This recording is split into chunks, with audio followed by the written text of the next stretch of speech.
Hello and a warm welcome to News Across Nigeria. I'm Olumide Macaulay. On the program today, the Cross River State government insists on ridding state of crime and vices, steps up removal of street kids terrorizing the state capital from their hideouts.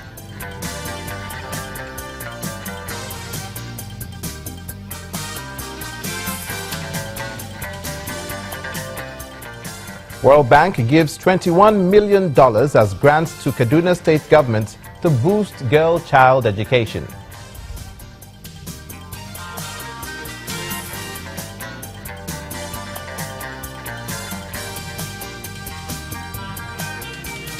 And Ogun State targets investments in agriculture, transportation, and the environment as government concludes plans for the third Ogun Investment Forum.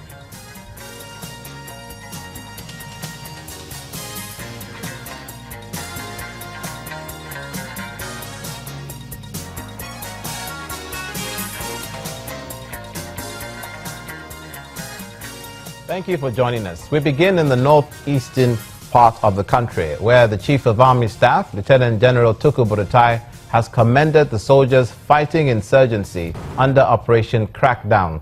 The General Officer commanding the 7th Division, Major General Victor Ezeogu, is leading the Crackdown operation in Bama and held a meeting with the Army boss before proceeding to Bangi to address the troops. According to General Buratai, this is part of the federal government's plan to end insurgency in the northeast. We are already inside the Sabisa forest. So far, so good from the brief I have received from your General Officer Commanding. This operation is very, very crucial, and we need to move in and continue to press hard to conclude this operation quickly. This is in the overall plan of the Operation Lafia Dole, and indeed it's part of the federal government's plan to end this insurgency in the northeast. So we are here today to say well done, Mr. President, Commander-in-Chief, President Muhammadu Buhari is quite pleased with your operation, with what you are doing. I want to tell you also that Nigerians are happy with you, with the successes that have been achieved so far. But we must crack them down. We must continue to push them until they are completely down. Lieutenant General Tukur Buratai, Chief of Army Staff. Now to Ahoda East local government area in Rivers State, where the residents are still in shock over the terror unleashed on them recently by yet to be identified gunmen, resulting in several deaths and injuries. The Rivers State Police Command has, however, deployed men and equipment to beef up security and shore up confidence in those areas with the promise to nab the hoodlums. This is Ula Okbata community in Ahoda East local government area in Rivers State.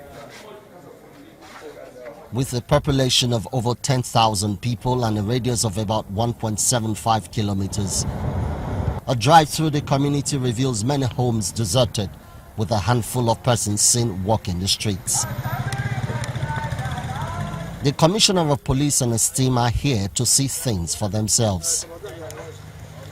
Behind me is a home where they say at least 4 persons were gruesomely murdered in broad daylight, and residents here, though, are still in shock but are counting on the police to ensure that security around the area remains tight, especially for now. I think some boys came into this village to come and rise this village. Then unfortunately, they burst in this compound. All these are gunshots. They went inside, took my mother, I shot her down, took my younger brother, shot her down, my senior brother shot her down with my stepmother. So I could not be able to say anything. I don't really know what happened. People ran away from the community because of the threat. They said that when they reach here, they wipe up anybody they see, either woman or small picking, Anybody they will wipe out. Everyone then moves to the village square for a town hall meeting. The look in the faces of the people tells it all, as the CP gives more assurances. So please, I want to have your word that you will cooperate with us. As for us, you can count on us. And that's why I'm personally here. I will avail you my phone numbers. The area commander will avail you his and that of the DPU. And feel free from time to time to reach us. If you see any solution, I will be there for you. For now, we'll maintain presence and we'll try and sustain it. The meeting then moves outside for more deliberations. The CP says the battle line is drawn. We of the command, we say no to cultism, we say no to kidnapping, we say no to robberies, we say no to murder. We are poised. We will not relent. We will not sleep until the hoodlums are routed. As the police and other security agencies maintain presence in the community and go after the hoodlums, the people are expected to return to their normal lives as soon as possible. Emmanuel Ere, Channels Television News. To Cross River State, where the state government is keeping faith with its promise of getting rid of street urchins from major areas across the Calabar metropolis. The miscreants, popularly known as Colombo boys and girls, roam the streets during the day and are said to terrorize residents at night.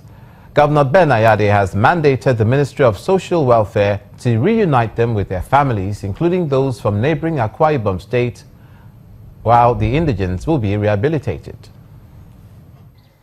These young men and women are no strangers to the streets of Calabar. No, not the boys. Did you count the boys? How many of them? The Colombo boys and girls loiter the streets by day, and by night, they're a menace to residents. Residents are being threatened, being harassed, being robbed at night by these kids. You might see them very young in the afternoon, looking very innocent, but at night, they do terrible things.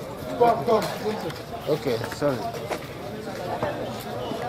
The street kids are about 40 in number, many of them non-indigents of Cross River State. They are reported to be involved in looting of shops, pickpocketing, snatching of handbags and other criminal vices.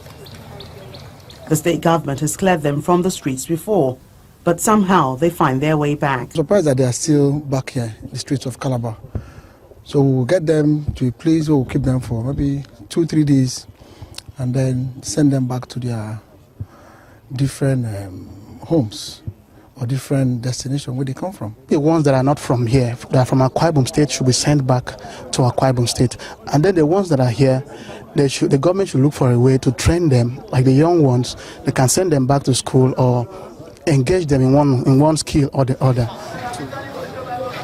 This time, the government is taking stricter measures to ensure that the streets of Calabar are completely rid of the Colombo boys and girls, so residents will have one less thing to worry about in the area of security, while the police and other security agencies take care of all other threats to lives and property. You're watching News Track on, News Across Nigeria. And when we come back, the World Bank gives Kaduna State $21 million as a grant to boost girl-child education. Don't go away.